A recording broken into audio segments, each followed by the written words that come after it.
Well, this here is just a loud, good old-fashioned Christmas miracle. This is Wretched Radio. I think it was last week.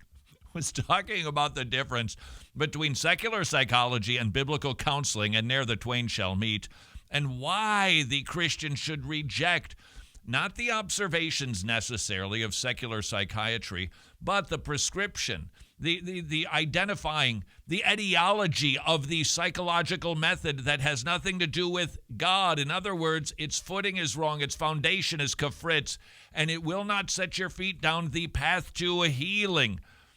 And I just found it. So here you go. What non-Christian counselors don't tell you. This is by David Paulus, this highlights to me the difference between the two fields and why we should not try to integrate secular worldviews and ideologies with biblical counseling. Maybe this is why you aren't getting stronger. You aren't feeling like you're somehow having victory over your emotional issues. Is it possible it's because you've been getting bad advice, that you have not been told the right things, because you have not been told a biblical perspective? Consider what a difference this makes. What non-Christian counselors don't tell you. They never mention Jesus. Well, that's a difference right there. Who is the one that can fix you? You keep your eyes on Jesus, the author, the finisher, the perfecter of your faith. Keep your eyes on him. What'll happen? You will become more and more like him. You will be moved from one level of glory to another when you stare at Jesus. When a secular psychologist doesn't mention that, you don't get Jesus. He's the source of our help and our hope. That's what so many people are missing these days, hope. They have no hope. Do you remember this song from Stephen Curtis Chapman? It was from Saddle Up Your Horses. And at the very beginning of it, he had a quote from Chuck Colson. Chuck Colson saying, "Where's the hope? I see millions of people, and they have no hope." I think his observation is correct. Where can hope be found? Not in stuff. It's found in a person. And when a secular psychologist never mentions the source of genuine hope, how is somebody going to get hope? Jesus, is a standing insult to self-esteem and self-confidence and self-reliance, to self-salvation schemes, to self-righteousness, to believing in yourself. Jesus puts the kibosh on all of that monkey business. Just believe in yourself. Hey, you can do anything you set your mind to.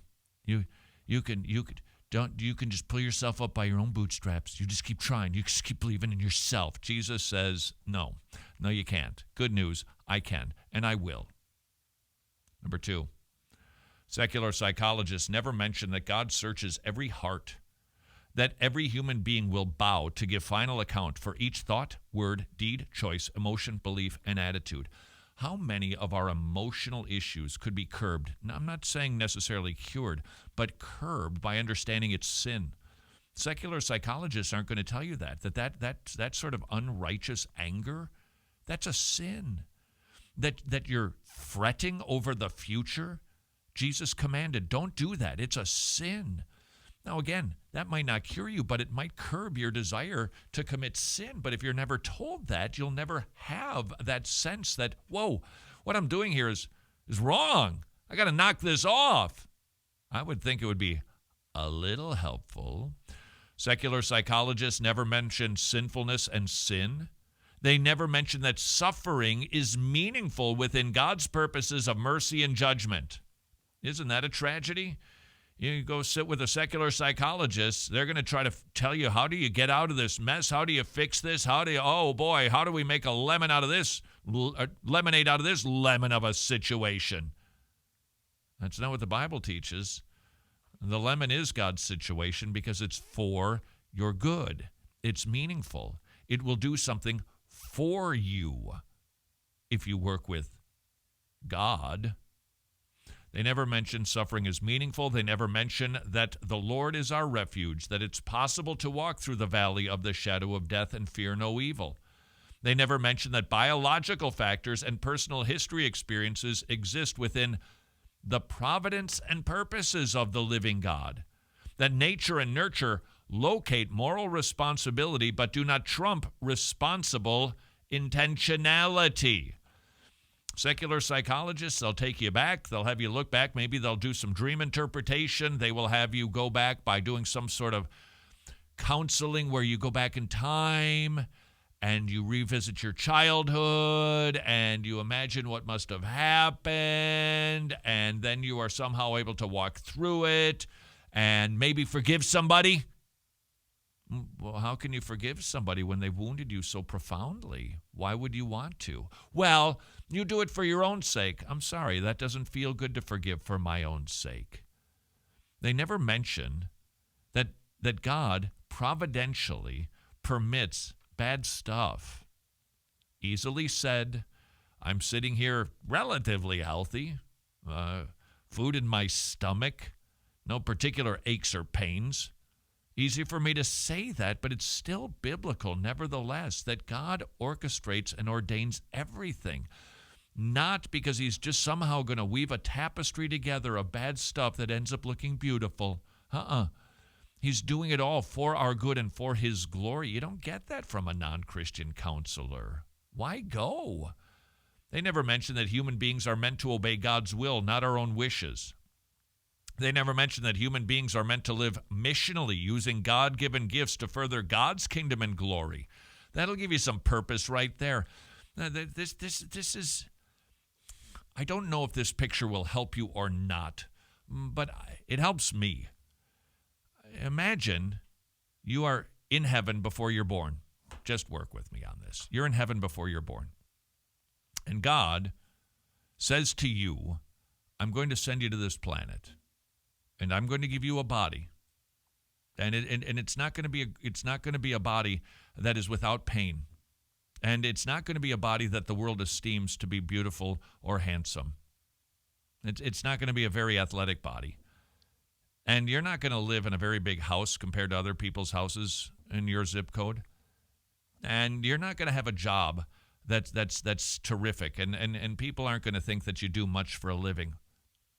But this is my mission for you.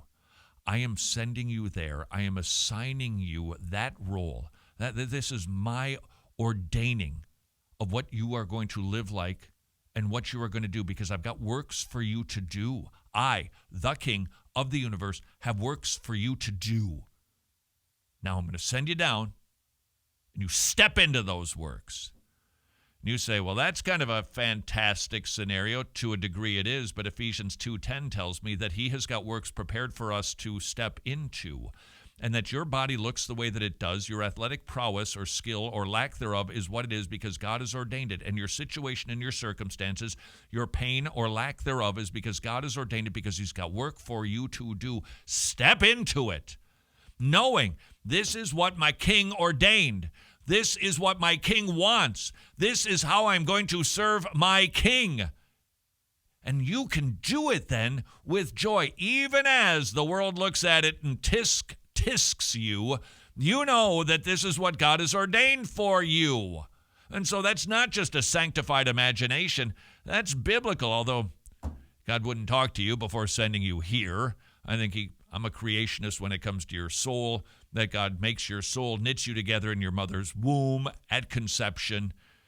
But he's definitely ordained for you to be the way that you are, to look the way that you do, to have the skills you possess, to give you the money that you've got or not. Because he's got works for you to do. Now you can do those works knowing my King has assigned this for me. The King has given me these marching orders. I'm not getting this from another servant. The King has ordained this for me. And you can step into those works with joy. You're not going to get that from a non-Christian counselor. What do they have to offer you? Nothing.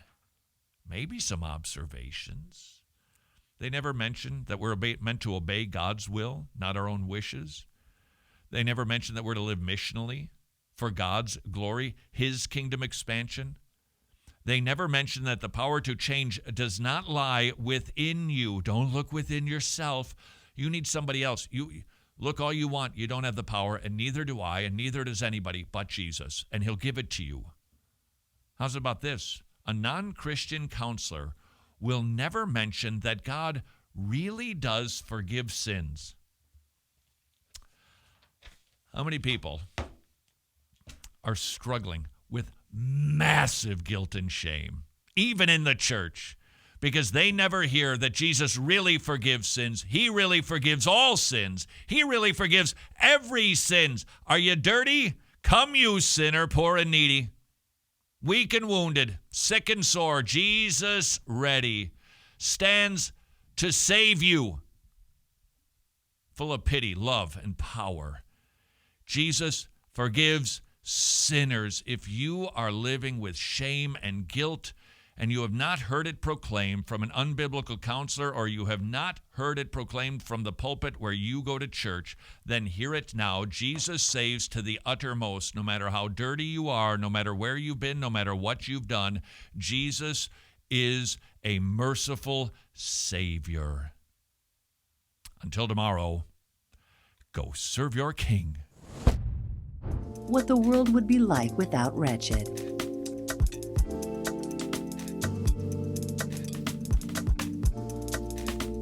Nobody wants this. Please become a Wretched Gospel partner.